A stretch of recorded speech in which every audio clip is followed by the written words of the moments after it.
Hello everyone, this is Sascha Haseloff here from the Icono Academy in Berlin, and I'm totally happy to have a little part in this year's online event again.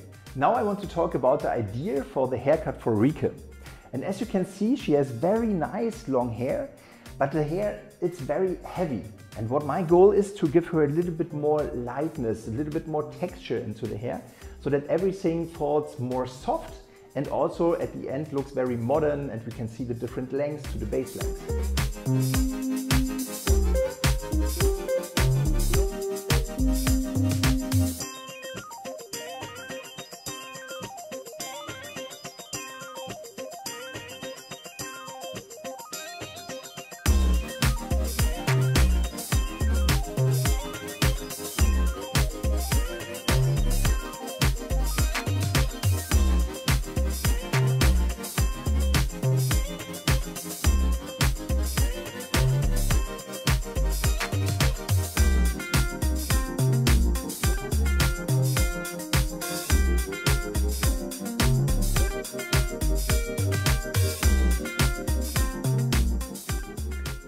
Here it's also important to know I'm not using a guideline. The only control I have is the shortest point from the section I did before.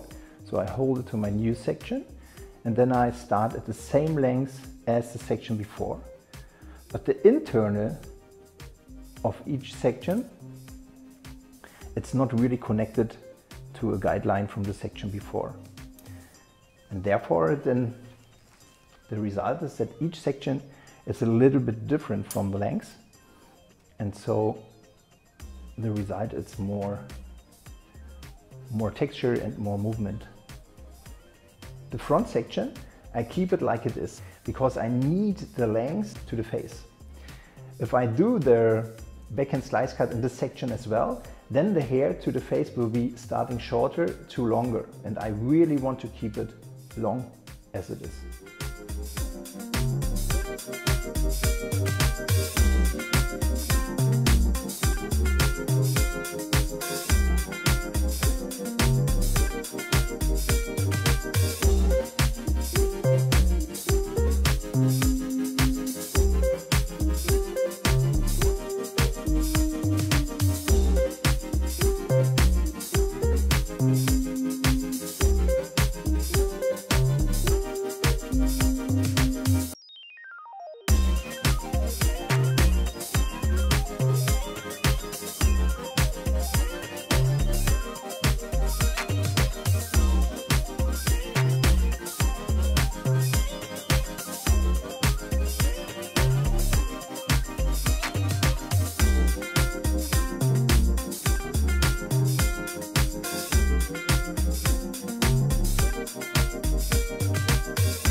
I wish you a lot of fun with the rest of the Caro Salon virtual experience, and I'm looking forward to see you the next time. Bye bye.